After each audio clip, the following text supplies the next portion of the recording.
Today's guest is Lauren Wodicka, founder and principal designer of LBW Studio. Before Lauren designed homes, she painted them, at least in spirit. Her creative journey began in fine art, studying art history, exhibiting her work throughout Virginia and Washington, D.C., and eventually opening a gallery that paired paintings with antiques and furnishings. Over time, those conversations about art, beauty, and collecting evolved into a thriving interior design practice. We explore a little bit of a philosophy that feels rare today, which is the idea that taste is developed and not bought. Lauren shares how travel, museums, historic homes, gardens, everyday observation, art shapes the way we see, and why meaningful collections are built over time, and how the most memorable homes tell a story. If you have ever wondered how to cultivate your own eye, collect confidently, or create a home that feels layered rather than trend-driven, this episode is for you. This is my conversation with Lauren Wodicka. Welcome to Grandma Silver, where tradition meets today. I'm Allie, your host of the Grandma Silver podcast and founder of the Grand Millennial Lifestyle. Here, we blend aesthetics with nostalgia, engaging in conversations with lifestyle brands, designers, and more to rediscover the timeless charm of the past. Join me as we journey from home to heart, illuminating the past and polishing the present with the gleam of Grandma Silver. Lauren, I'm so excited to have you on today. I'm going to give you an opportunity to just tell people who you are, what you do, so that we can keep going with our conversation.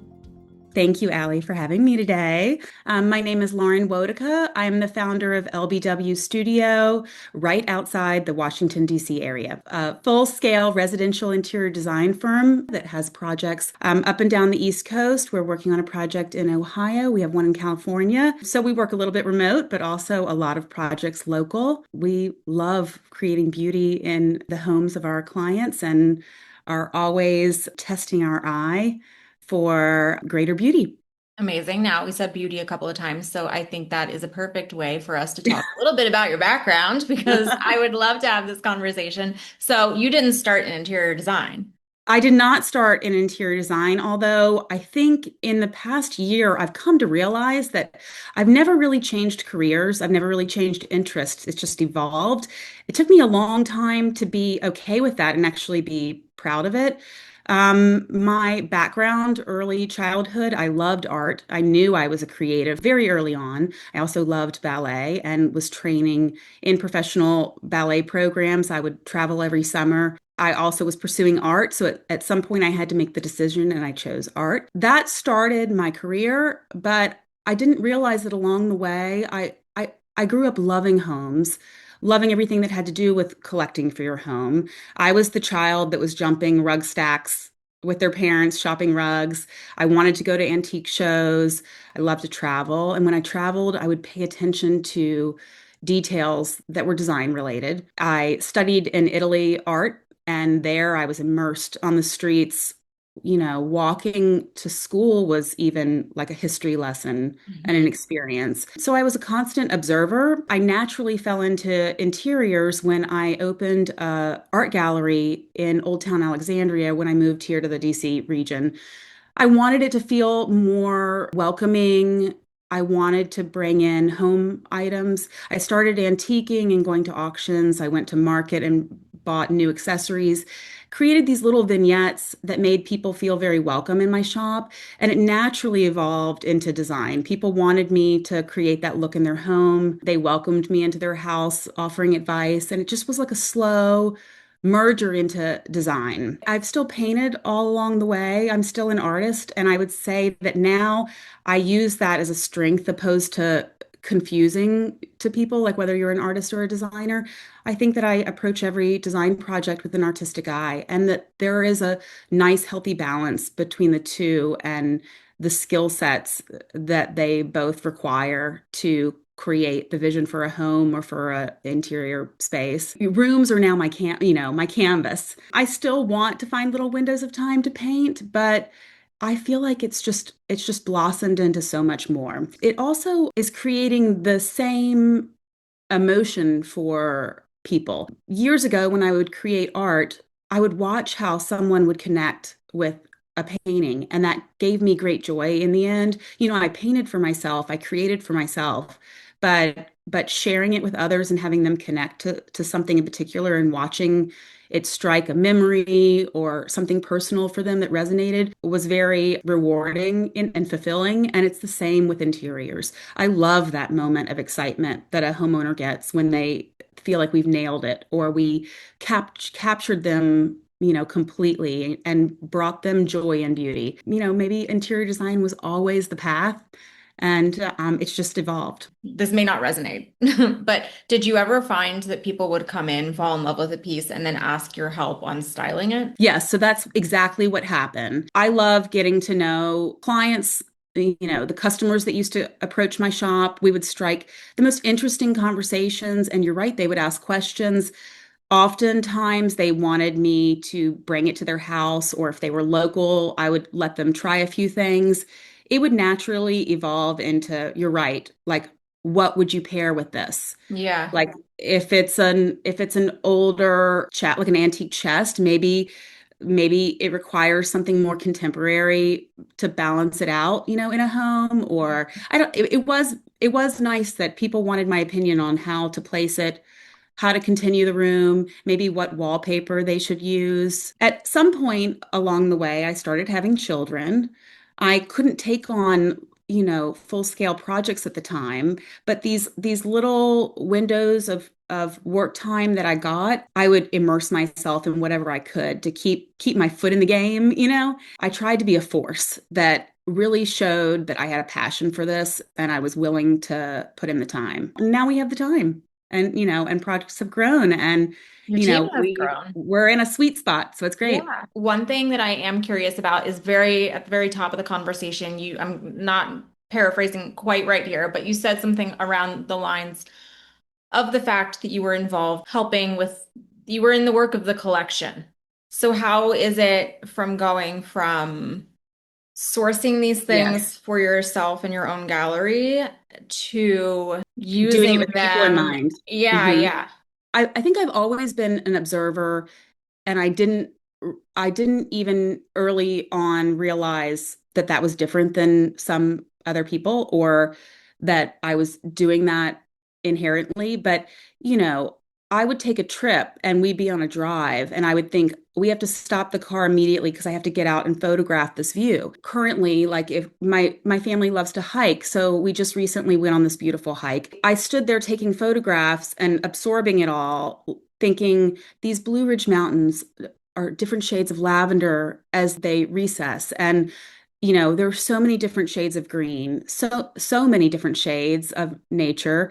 And the way the light hits the dying grass turns a golden tone, like it feels like an impressionist painting, but my eye like sees these little nuances, these little colors that I don't know if everyone takes the time to see. I think some people just think, oh, that's a great view. I've been an observer. I look at something old and painted and chippy, and I study how I think that was done and how I can maybe recreate that. And I used to do that in my shop. I used to hand paint furniture, but I would study the books of old masters, the way painted furniture was done long before stained pieces, and try to emulate that and really learn like the authentic way. And I like now looking at furniture or accessories and observing interesting color matches, like, oh, this beautiful chartreuse looks really great with this lilac shade and maybe a deep navy. Looking at different patterns and different colors and how they play with one another. And it's the same with accessories. It's the same when you see a great old lamp or a new pillow and you think, how can I pair all this together? And we need a little marble or we need something more rustic. So I like the idea of collecting and mixing and trying to come up with something that hasn't been seen paired together. In terms of clients, sometimes I acquire antiques because I know that they're special, or I acquire something new, piece of fabric or an accessory because I know it's a great piece and it deserves to be somewhere. And so I've got it kind of like on standby. We also do a lot of styling of built-ins and things like that. So it's nice to have things on hand. Sometimes I see something and I know right away that belongs with that particular client and they have to have it. And I'm going to push for them to have it. And I'm going to make sure it goes into their house. And then I'm going to explain why and how we're going to balance it with something else. You know, every homeowner is different, but once you get to know them, I feel like it becomes fun to collect and acquire for them and build their story. I wish I had time to do it for myself. Preach. I have lots of projects in my mind for here that have not gone Yep. underway because I'm Oh, too busy, but it also is more rewarding to succeed for someone else. did you paint landscapes? I have painted many and many of landscapes, yes. Okay, you talk so beautifully about nature, which is why I'm curious. I've So, done a number of things over time. I feel like I went through a large phase of painting European scenes, even when I was younger. I was very taken with the idea of traveling, and I would study these beautiful books on other areas I hadn't been to before, which only inspired me to want to go to see them.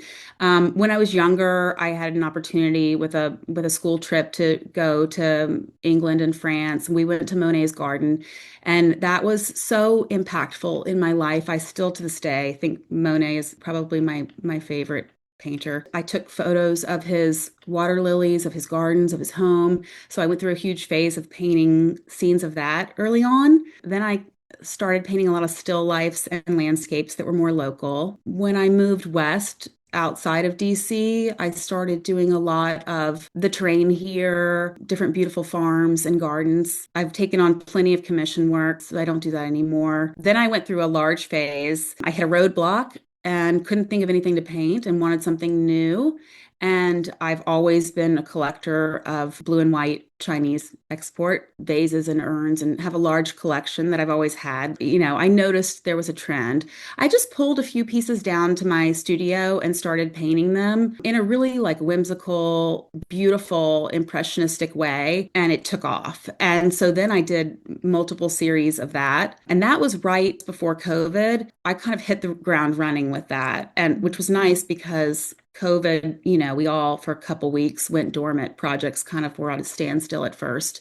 Then they were full blast. Painting at that point really gave me an outlet, you know, when I was stuck here at home. Since then, I've done like kind of like a little bird's eye series of table settings. And now I have some pretty grand ideas for the next collection. It's just finding the time to paint. I did reference a little bit of it just now when I was talking about being on a hike and having these beautiful views. just because of your awareness of the beauty of nature, and obviously that's very important to you in your personal life, I'm wondering how that plays into your conversations and your work with clients. I think that every homeowner is different. Mhm. And my first task as an interior designer is not selecting furniture and fabrics and all of that. The first task is asking questions and making observations and really getting to understand the homeowners. I feel like I'm a sponge and I try and absorb them and figure out how to translate that into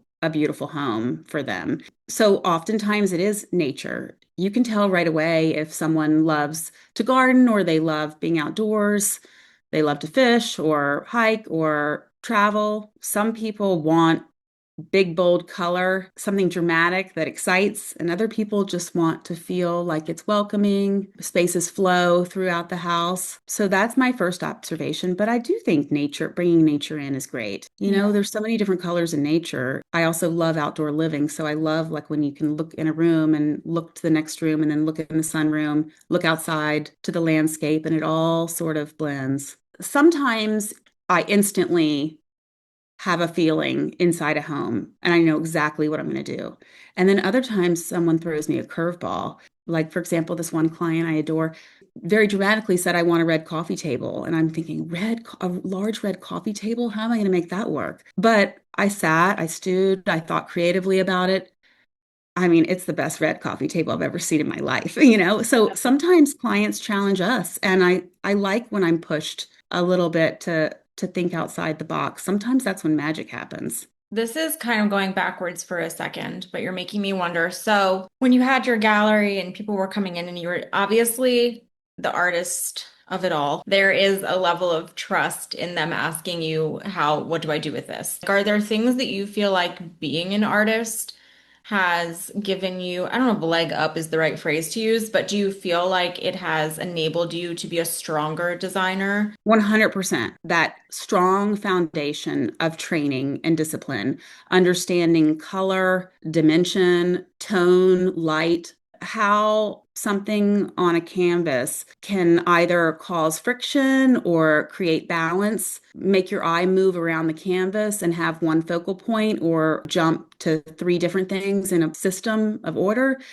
I think those things all play a part of a great interior, whether you want to create a little friction or you want it to be just absolutely delightful. It's the same principles. I think that I was born with an artistic eye. I think I always am trying to cultivate it and be stronger, but I do think having that background only gave me a stronger foundation for everything to come. Well, let's elaborate on that for a second. So, the cultivation of that is something that you and I had previously discussed. If that's a skill that people can hone, can people cultivate their eye? Can you develop taste? I think you were not born with good taste. I think it is cultivated over time. Certain people can be born with a creative skill for maybe they have an advantage, like they can see those things innately at a very young age.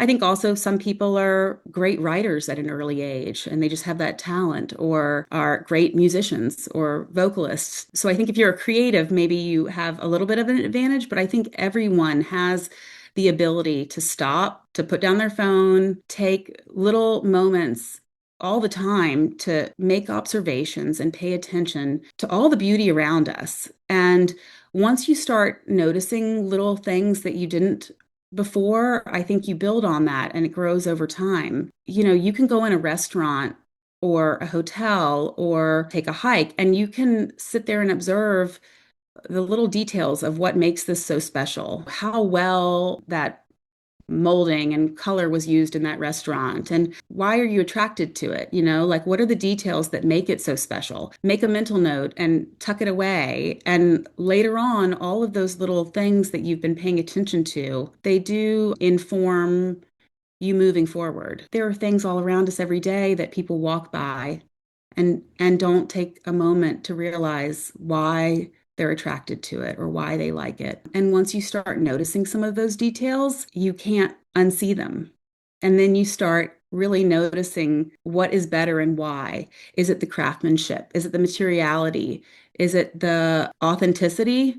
Is it that this was made by hand instead of mass produced?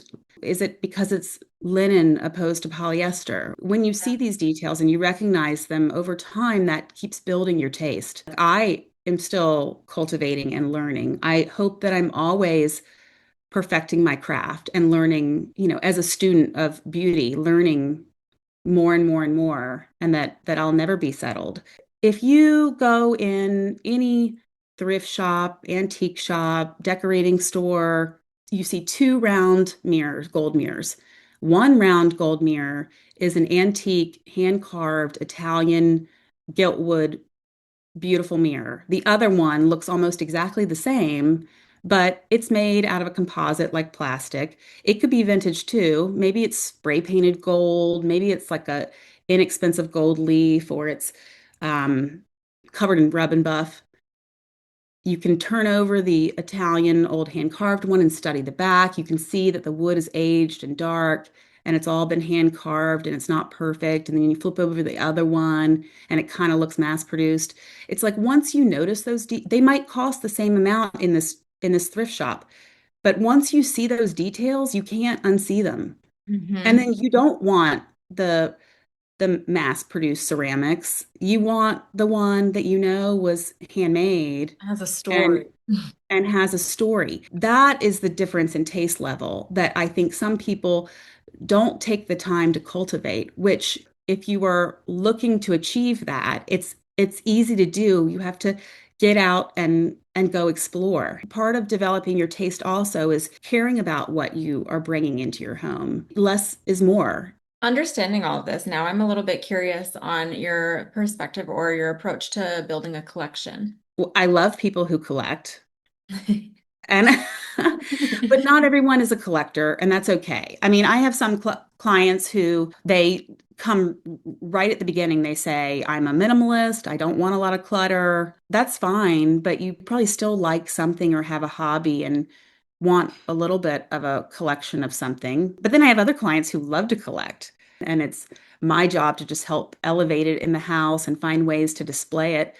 And then others want help collecting. So then it's fun to figure out what it is that I think you should start collecting. Or wait, I need to hear more about this. So I think people that's want to fun. start a collection and they Yes. don't have one, and so you're literally starting like the first square. Like, what is that even going to be? It's not even like they're like, I like this cup and I want more of them. Yeah. Okay, tell me more because this is the first I'm hearing of this.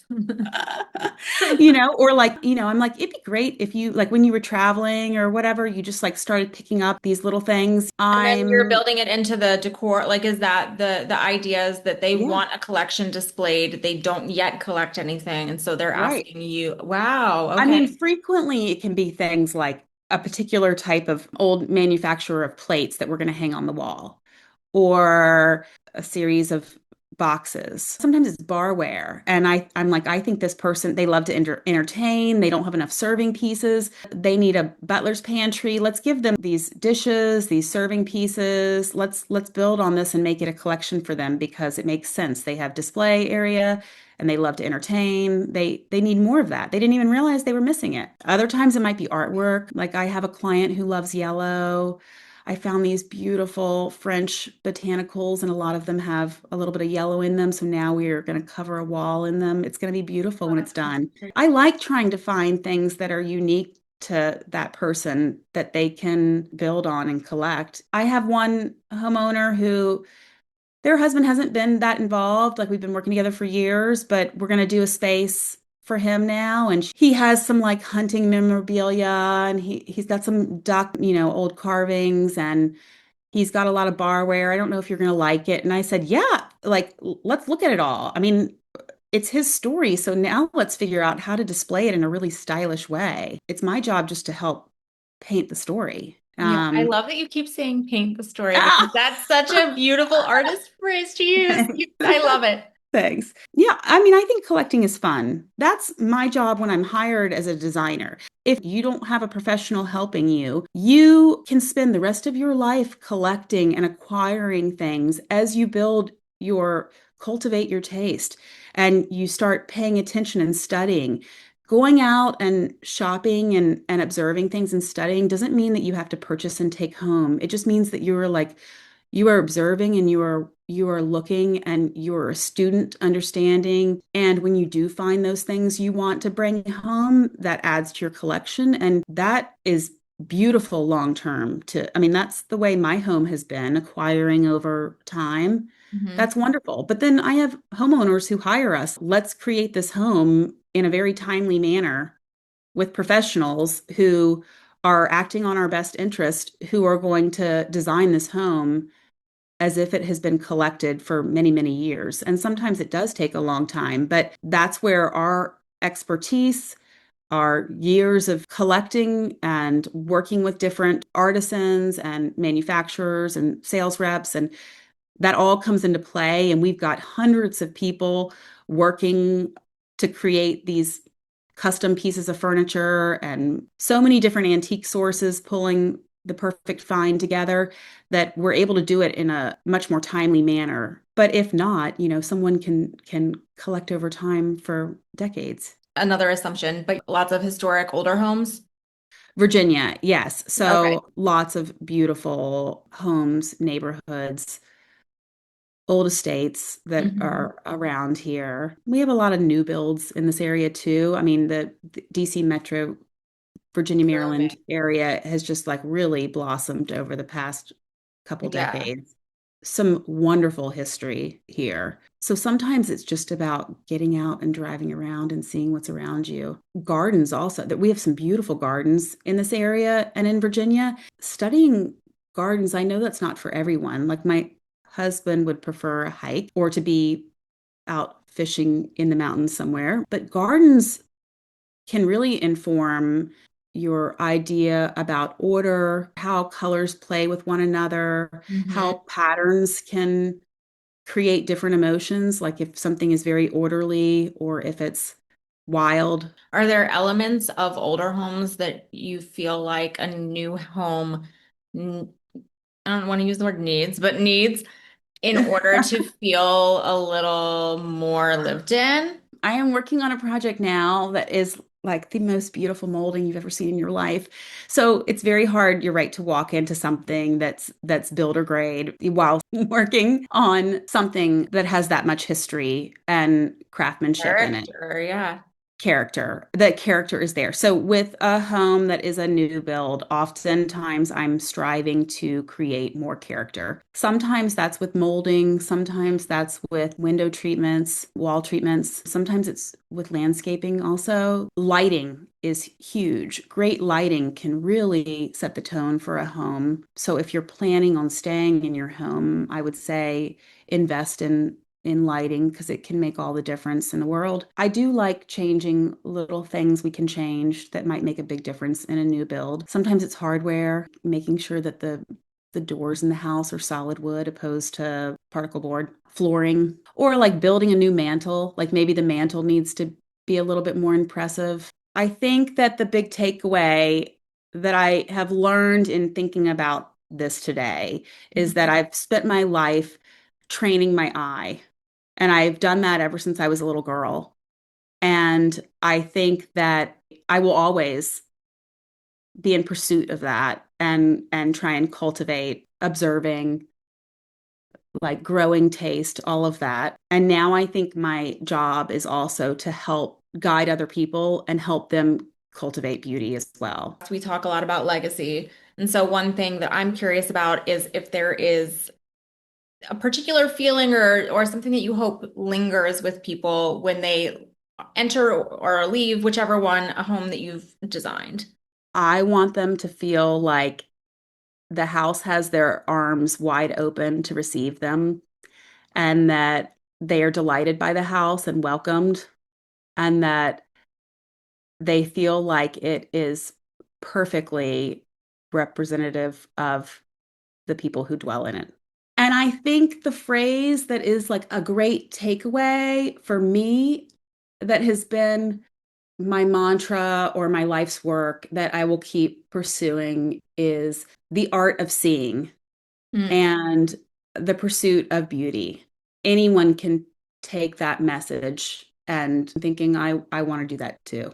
I know you're online, so could we tell people where they can find you? Should they like to give you a follow, visit your website, all the work with you, all the things? We are pretty active on Instagram at LBW Studio. We have a website, lbwstudio.com.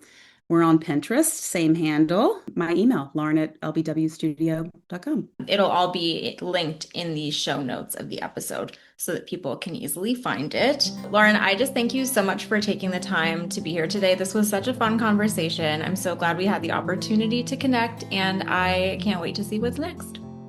Thank you so much. This was really fun.